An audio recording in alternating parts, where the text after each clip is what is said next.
Hi, everybody. I'm Lyndsey Parker from Musicians for Fire Relief. I'm here today with Chris Pack. He is a producer, writer, educator, social entrepreneur, and a fascinating person to talk to in general. Sadly, we're talking today, because of sad circumstances. Chris, your home in Altadena was one of the many homes destroyed by the Eaton Fire, and I'm so sorry for everything you and your community has been through. But you've really seems like you've really taken up the cause. In many ways, you become one of the faces of the rebuilding movements and the activism that's going on in your community. So I'm grateful that you're taking the time to speak with me now. It's an honor and a pleasure, and thank you for wanting to shine a light on Altadena and our community. It seems like, I mean, I already knew this, but for people who didn't know, it seems like it's a really special community. A lot of creatives are there, a lot of musicians are there. I've, people like Dawes and Marco DeSantis, who I've spoken to for this event. Just a lot of people in the arts. Like it just seems like, and it seems like a very, even though it's LA and people have their stereotypes about what LA is, it seems like it's kind of almost like a little small town within LA. It's a great, vibrant community that's diverse. It has people from all walks of life and backgrounds. And even since the fire, I've met even more of the people that make Altadena beautiful, and not just the neighbors that I had most immediately on the property that I live at, but also in the rest of my neighborhood as we're waiting in line at World Central Kitchen to get a meal or waiting for services at the Disaster Resource Center or other places. I've had the pleasure of meeting people from all backgrounds who speak all languages and love all types of music. Amazing. I mean, sad circumstances, but at the risk of sounding a little bit trite, the silver lining is I have witnessed a lot of people, and not just Altadena, but in general in LA, really rally together. The music community is certainly rallying. There's been a lot of benefits and, benefit singles, benefit songs, GoFundMe's and such. But before we get into all that, tell me and tell our viewers a little bit more about your background. I sort of gave a little resume at the top of this, but you've worn many hats in the entertainment industry. You're a veteran of the entertainment industry. Yes, I've been in entertainment for several decades now, working in television and documentary film. Prior to entertainment, I have a background in ethnomusicology. I Mm. learned how to play the bongos on a beach from a gentleman at midnight in Puerto Rico, and I've traveled and researched music in places like South Africa at the end of the apartheid movement, Oh, um, wow. coming to the end, and even just on the philanthropic side, I interned with Mother Teresa, and that was a tremendous honor to be able to volunteer there. But that's also shaped my eyes to be mindful and aware of the community around us, because she would always say, "There's a Calcutta everywhere. We just have to learn how to look for it." And really, Mm, that's what I not saying that what we've had here is Calcutta, but we've seen utter destruction and our hearts ripped out from us. And what breaks my heart with my neighbors who are musicians, um, is that I evacuated them and yeah, they lost all their tools.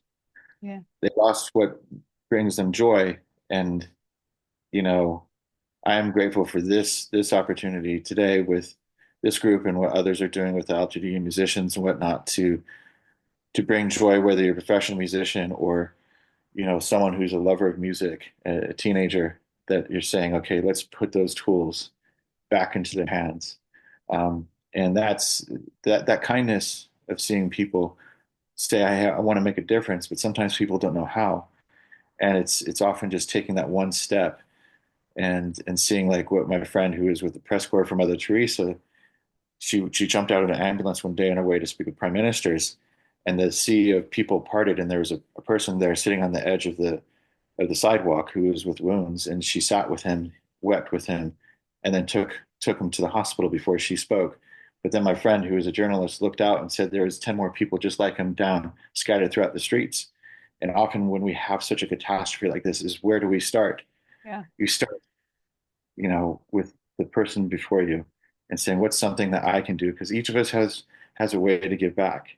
And sometimes it's just being kind. People, literally everything I'm wearing today has been put on me from someone else. One person who is a musician literally apologized to me because he hadn't had done laundry yet and couldn't give me more. And, Wow. it brought me to tears.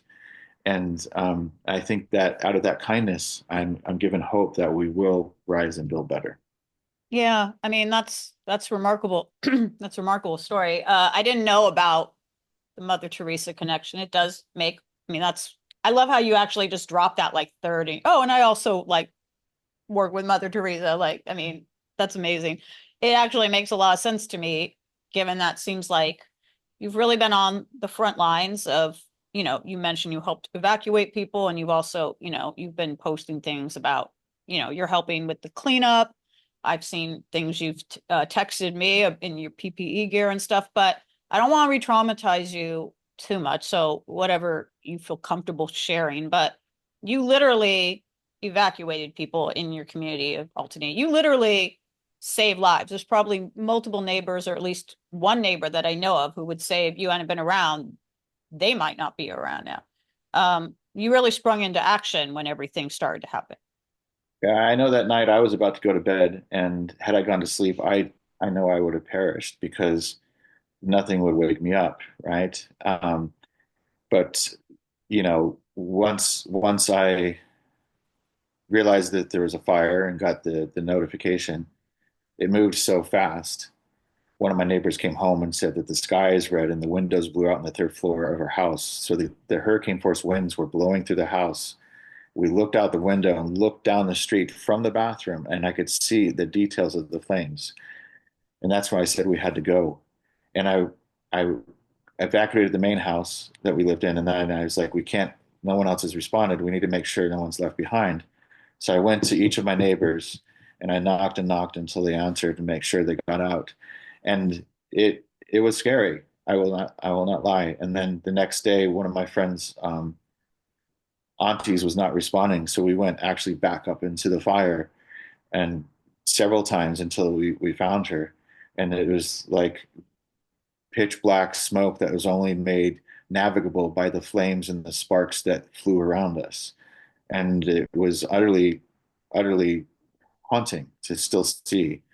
And the thing that's equally as haunting is that as we talk about evacuating my neighbors, is I earlier this week we did some recovery work for my neighbors, and I came across a shard mic, and I thought of the tools and what my friend and neighbor that I care for lost, and how it's difficult for each of us to grieve, whether we lost our homes or we lost the safety, the sense of community, whatever our degree that we've been impacted, is that as a community we all need to grieve individually but also together. And that's where I think musicians have the great gift of helping us find those words that we're struggling to find, whether it's the words of a song and lyrics or the words of music that lift and connect with what we're grieving.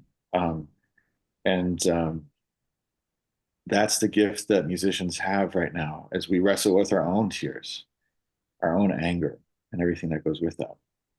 As a music fan and music expert, ethnomusicologist, like I've been asking actually everyone this because the answers are all so varied and also great. Is there a song or album, or it could be just an artist in general, music video, but like, or even a film, but like something that is just quintessentially LA, California to you? We're hearing people cover songs like California Dreamin' and I Live LA, and the list goes on, but like, what pop culture music things represent LA to you, celebrate LA to you, and why? Hmm. I think in celebrating LA, I mean, every, honestly, the first song that came to mind before you finished the question was Jelly Roll's "I'm Not Okay," Hmm. uh, and then also just thinking of songs like "Stand by Me" and "Lean on Me," because I've seen that as we go through, and people saying it's okay to be not okay. And I think that's part of like pointing back to LA, is that there's another artist called Reverie who I've worked with and I'm a fan of, who has some songs really where she's speaking about LA and her love for LA, and it's such a rich, beautiful community. So there's there's a whole host of musicians, but those are the three songs, and I could probably think longer and harder about that. But those are a few that come up to my mind, um, because it's about community and what we're experiencing, and probably that Jelly Roll song is what really connected, because I felt like it gave myself and a lot of my other friends permission to say it's okay if we don't have everything figured out, and it's okay if we don't have all the words to say or know all the answers. Um, and that to me for LA right now is perhaps some of the permission and the courage to be present where we're at, wherever we're at. Well said. I don't think anyone would expect anyone who is in your position or the position of people who were devastated by the Palisades fires or any of the fires to have it all figured out yet. I mean, it's been what, 6 weeks? I mean, I imagine you and your neighbors, a lot of you are still in the thick of figuring out where to live, dealing with insurance, like just the nuts and bolts of, you know, the red tape and all that. Have you gained any perspective that it has been, what has it been, 6 weeks? I mean, that's not a very long time. It feels like it's been a year and 6 minutes. Like it, there's moments where earlier today I had lunch with a dear friend, and I was starting to share some of the stories, and realizing like when I was going to go to one of the studios to get more clothes and other supplies, I did a hard left turn, flipped around on the freeway, and I said, I got to go home. And I still go home where I grab food from World Central Kitchen and I'll sit outside my place and imagine being in the garden, or I'll drive by my friends' places and not just grieve for myself, but also grieve at what they lost. And as I'm going through all this, I remember sitting outside after doing this other interview, and I just sat there and I wept for an hour. The National Guard, military, police are literally behind me, and I was like, well, let me go get the mail because the post office burned down. And so I drove around the corner and I saw that there's a hustle and bustle literally at the bottom of the street. And I was like, let me check it out. 12 hours later, literally, I'm seeing that there was kids that started a resource center in the neighborhood to help the neighbors, our neighborhood. The church fed me. I learned that other neighbors were actually doing some amazing things, but what broke my heart is I'm comfortable at the moment staying with my cousins in Orange County. I found out that there was hundreds of people who were behind and beyond the line, that evacuation line. They did not get the notice. I got my evacuation notice at 5:52 a.m. Okay. If I had gone to sleep, the fire had already consumed the property between 4 and 5 a.m. When I say I would have perished, that's real talk. And that was the case because the fire actually took out the cell phone towers very, very quickly. And there's people, especially west of Lake Avenue, that did not get a lot of the notices. I had a notice even to early in the morning that had my where I lived as an evacuation warning. Even when the house was on fire, I was watching the maps, not knowing that it was on fire yet, because even that text message from my property manager that said that the house was fully engulfed hadn't even gotten to me because the cell phone towers were not sending messages. So I literally would have been safe if I had stayed there. I thought I would have been safe, but that was not the truth. And so to find out that there was hundreds of people, our grandmothers, our aunties, moms with autistic kids, and others who were running out of food, water, and medicine, and to find that other neighbors were sitting there trying to create basically like an underground way to get these supplies to them so they wouldn't die on top of a catastrophe. It was amazing, and I helped connect them and got the sheriff to bless kind of what we were doing, and then we had formal stops, and we are able to expand it in a way where like literally people were flying in from other states to volunteer for that weekend so that we could get food, water, gas, propane, medicine, penicillin, other things to the people in the neighborhood that and I mean I was just connecting the dots. There's other people that are really doing the work. It's just I'm a connector, and it broke my heart to know that even when a politician had sent me the resources, I said, well, how are we going to get those resources that are good for people like myself below the line to those beyond and behind the line? And that's one of the challenges that many of us are facing now with this whole fire is that there's so many resources. It is overwhelming. It's something where we have this fatigue Yeah. with applying for everything, you know. Hmm. Well, let me pause. I can go on to say many stories. Well, I love everything. Well, when I say I love everything you're saying, not because it's like happy, but everything you're saying is very eloquent. The fatigue thing is interesting though, because I do think that right now, and certainly in January, a lot of people in LA and actually around the country and the world, we're all rallying around LA, donating, just sending well wishes, showing their support in different ways. But we live in a very rapidly accelerating and a lot of turnover in the news cycle, and there's always something else to be upset about or outraged about or sad about. Um, so yeah, what advice do you have for people? It's a two-part question, I guess. It's a long two-part question. Advice for people like yourself in your position moving on, because this will not be an overnight rebuild. This is going to go on for a long time.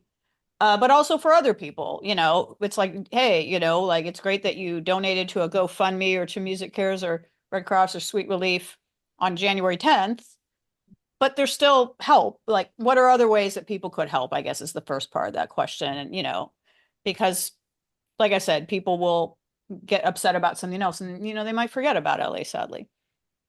Right. Well, I think it's what I've appreciated from a lot of my friends and family is that they're checking in.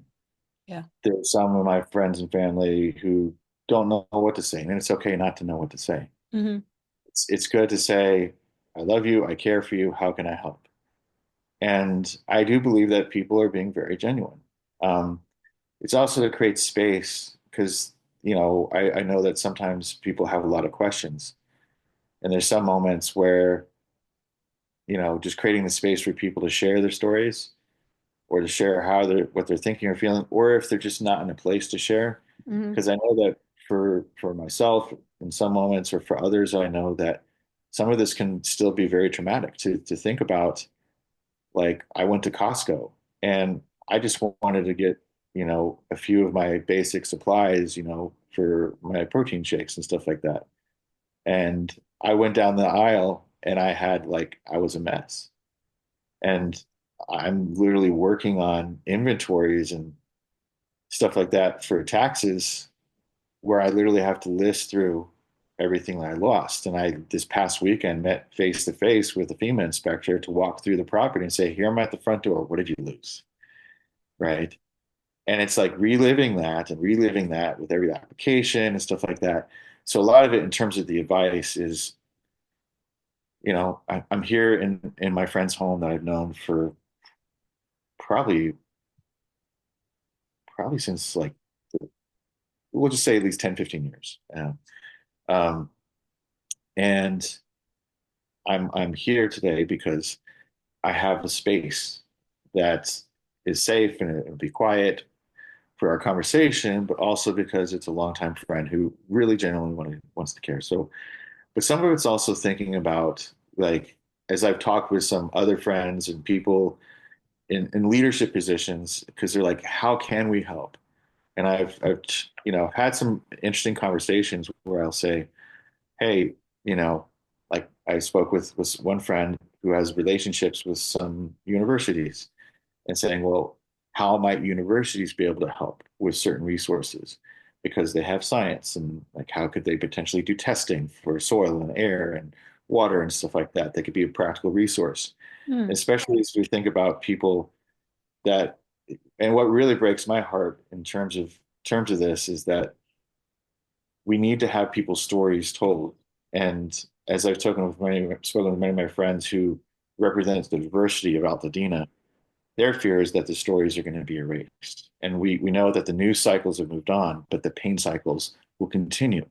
Hmm. And as the pain cycles continue, where we're still struggling with, you know, all the different layers of what it is to recover and to heal from a catastrophe, is to be able to, one, be able to share that with people who are safe.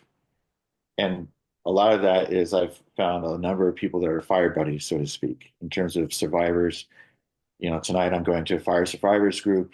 There's another one I'll be joining next week. And it's a great safe place to also talk about and understand.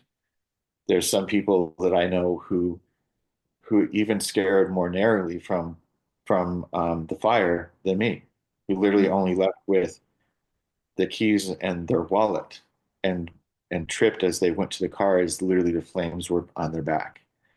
And realizing that those are still things like I will look and I'll see even today, still see the flames in simple moments. And as I've spoken with others, it's creating those moments where people can be safe to still be in pain, Mm. but also to do some things that are normal. Like, there's one musician um, who offered for me to go to Monster Jam with my cousins. And it was a great, great way to unplug. And just thinking about how can you create a space? That space could be Monster Jam, or it could be offering a place for me to come and enjoy a nice cold beverage and to have a conversation and to chill and relax.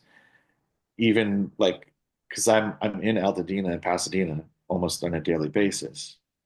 Um, so let me think if there's some other ways Well, while I've to got you, since we're talking about music, yes, yes, uh, yes.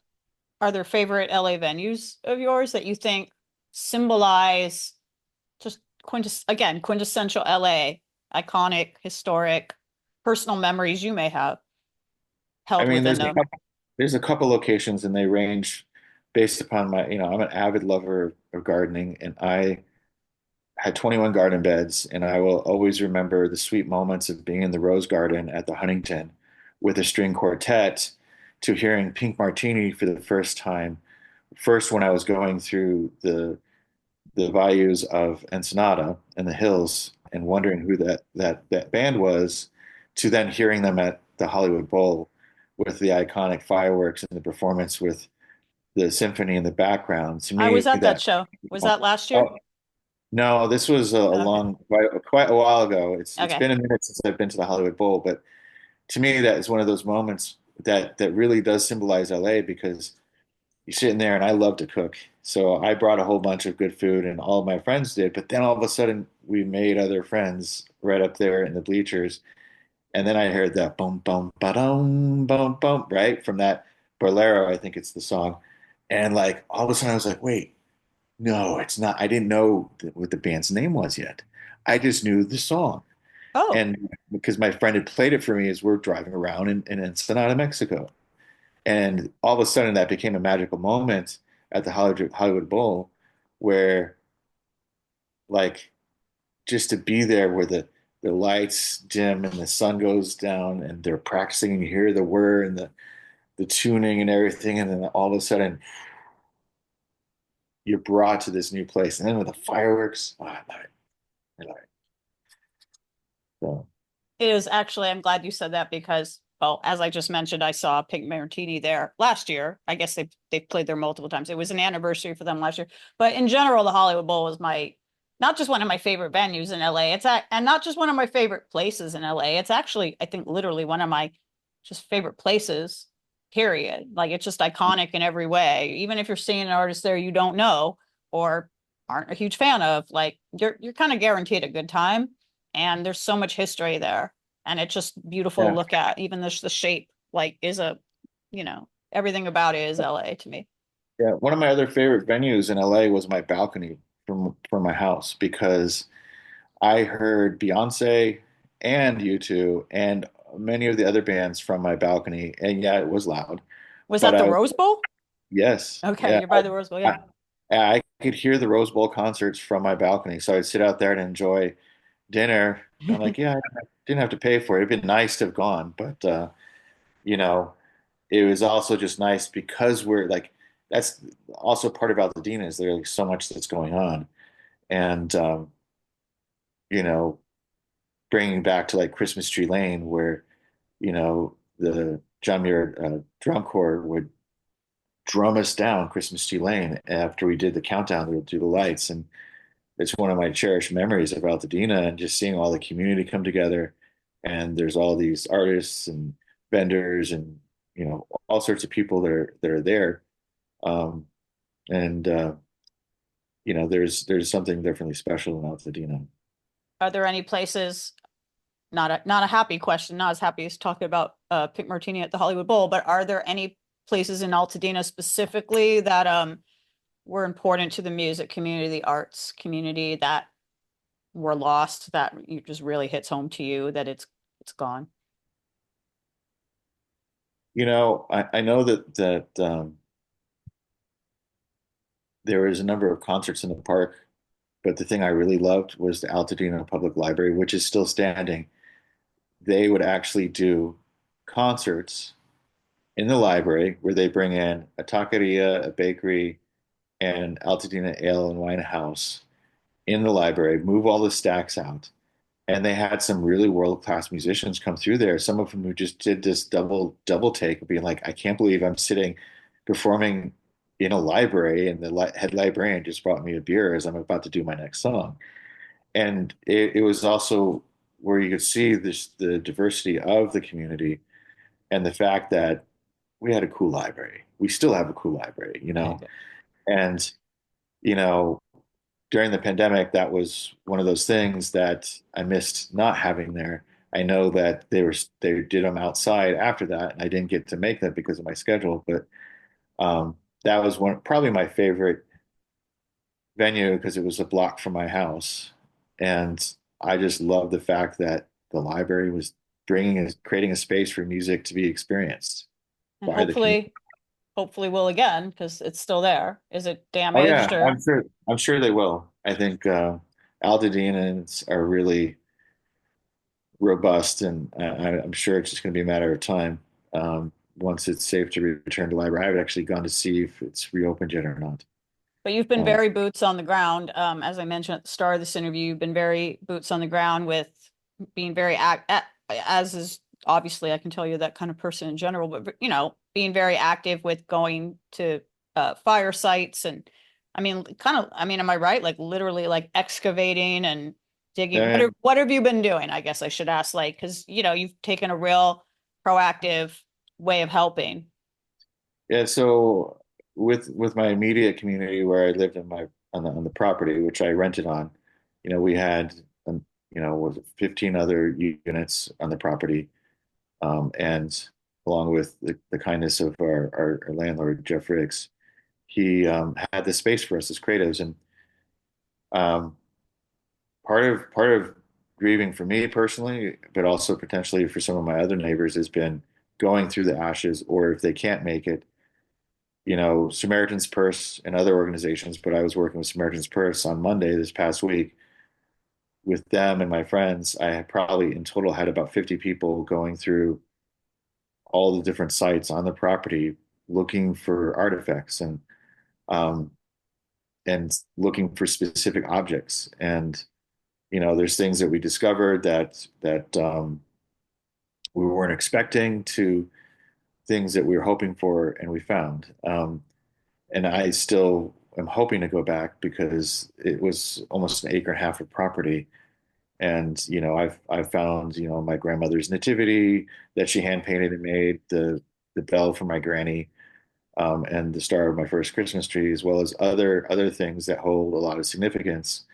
Um, but also seeing that each of these things, whether it's something that we keep or just something that we release, because there's also some things where just in anger, and I think that's also part of it. Go back to an earlier question, is that to give yourself permission to, it's okay to feel anger, it's okay to feel sorrow, and a whole range of other emotions. And sometimes I've even had like dark humor where, you know, I've said or thought things that some people might say dark, but it's okay because I'm saying it. Um, because like we have experienced a lot of loss, and so I think it's okay for people to have that permission and to do that with people that are safe, because not everyone, if we're truthful, not everyone in our circles are always the safest, because some people don't know how to handle things, and Yeah. that's also part of the wisdom of learning, like who's going to be your safe people to talk to in this time. Also, well, of course, it goes without saying that escaping with one's life and well-being and the lives and well-beings of one's loved ones and pets and whatever is of the utmost importance. I do feel it's okay to grieve if you lost things, I get annoyed, but I'm obviously not in your position, but by just on the side, adjacently, I get annoyed by people. They're like, oh, it's just things, at least you got out. Like, yeah, of course, at least you got out with, your life and your health. But like the things you mentioned that you were able to recover, the nativity, the star from the Christmas tree, it's like maybe monetarily they're not worth a lot. Like you couldn't fetch a lot on eBay or whatever for it, but like it's priceless. I think it's okay for people to be upset that they lost well, certainly if they lost musical gear, but like, lost anything, lost a favorite piece of furniture, lost Yeah. a piece of art, lost, you know, their favorite jacket. Like I think, and I don't think they should feel guilty or ashamed that, because things, whatever they're worth, monetarily, like they're part of you. They have memories. They hold memories for people. So like, what are Yeah. your thoughts about that? And also sort of letting go when I am happy to hear that you did recover a few things, but the letting go of the material stuff you can't recover must be a mind F for lack of a more eloquent way of me putting it. No, I think it's appropriate to say it's a mind F. I think really when you look at it, it is just stuff per se, right? Like I literally picked up, I had literally just brought back about 90 pounds of vinyl records that were I inherited from my grandmother and grandfather. I had probably about equal amount from my great aunt and then from my uncles and my aunts and my parents. And I just started listening to the records and Oh, reminiscing on Glenn Miller and how my grandmother and grandfather met at the USO back in the day. I had listened to that. I brought the Victrola suitcase down for my friend's 50th birthday party, and we just started. I didn't know what I was like. Literally, I was just going through and just picking one up and putting it in and just starting to listen.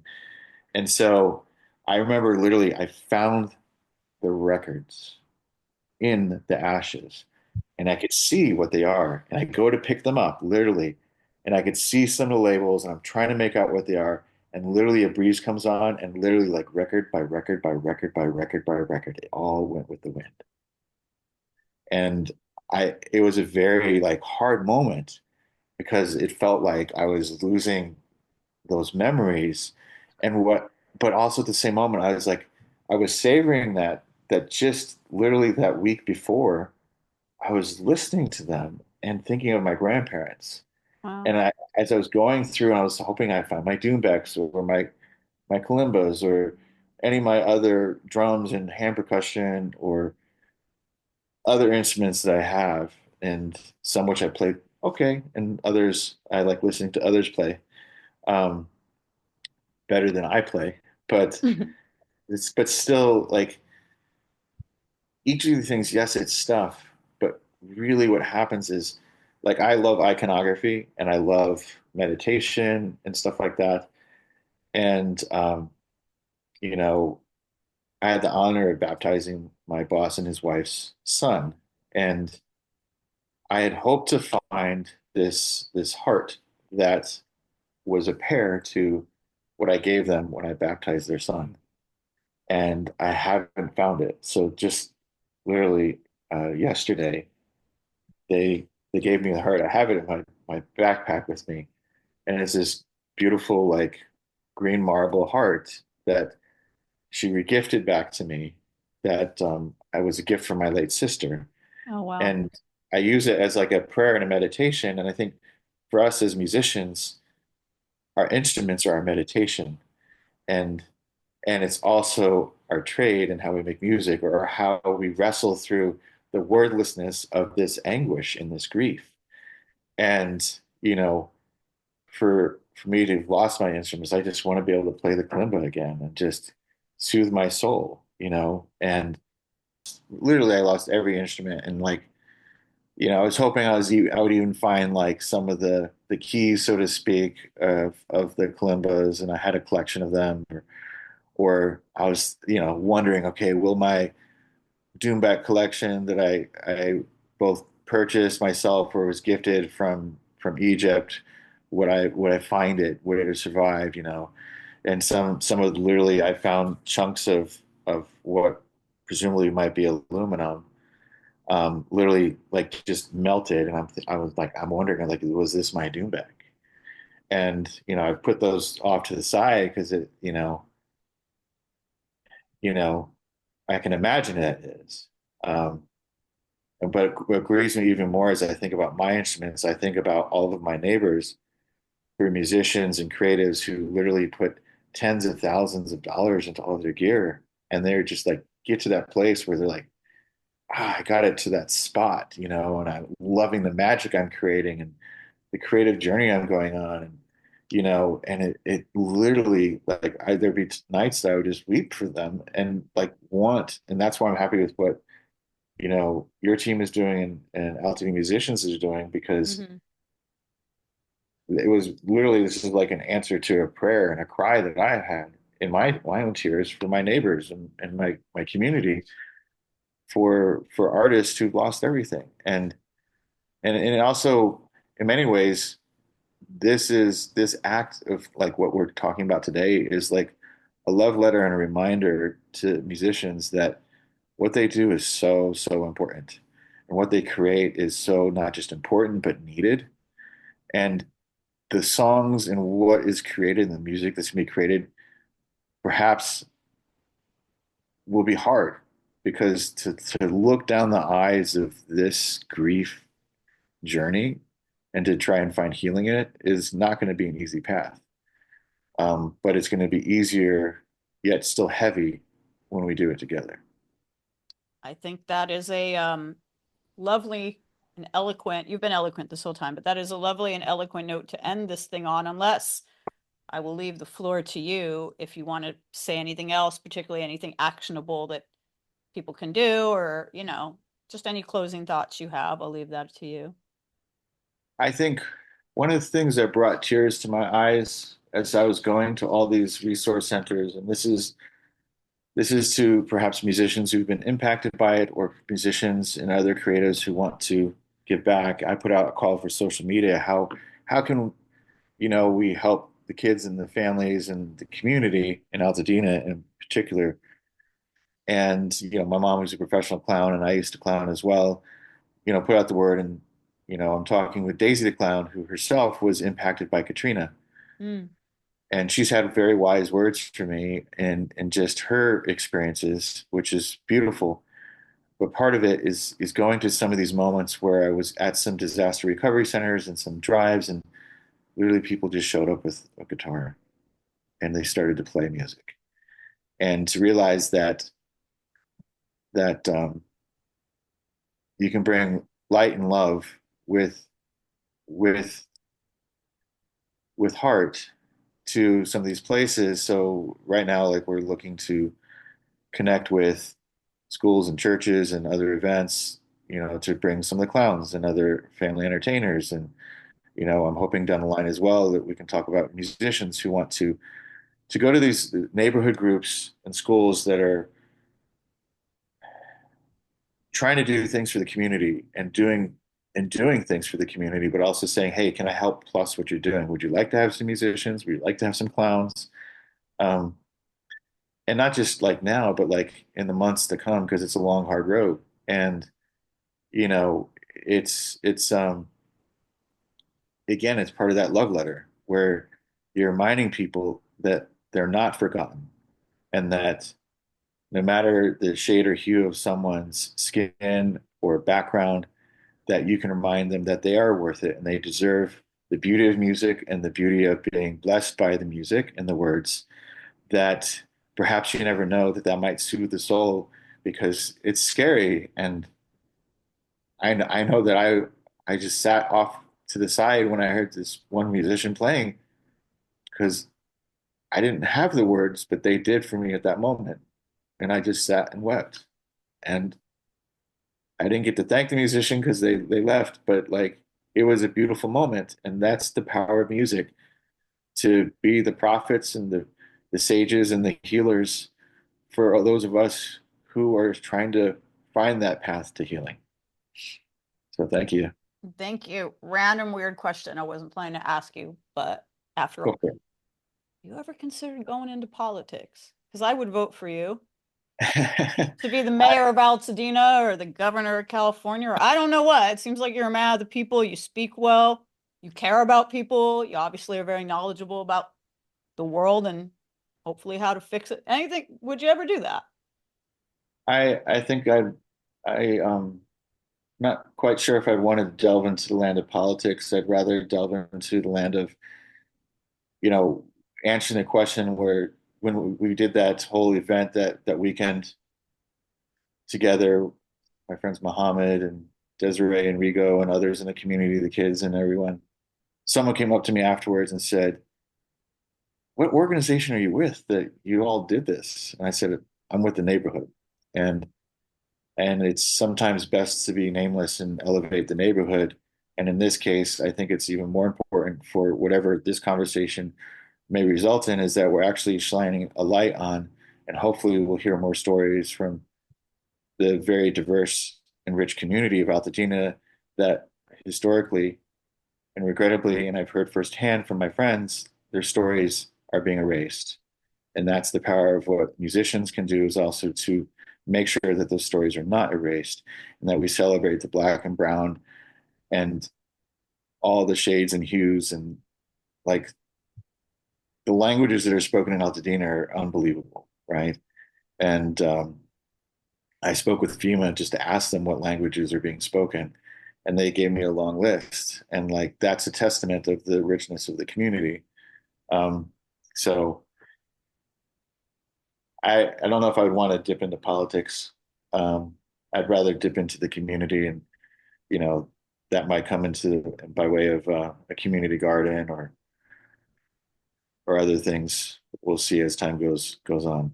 I, Wherever I go, though, I'm always trying to build community, and that's one last artifact, if I may, with a brief story, is that tomorrow I'm having a table moved to a friend's place, and that table frame, though it looks decrepit, is survived the fire, and that table has actually been the table that thousands of meals have been broken at because I've shared stories and music and all sorts of different memories and holidays at that table, literally thousands of meals. So that table to me would be where community happens and where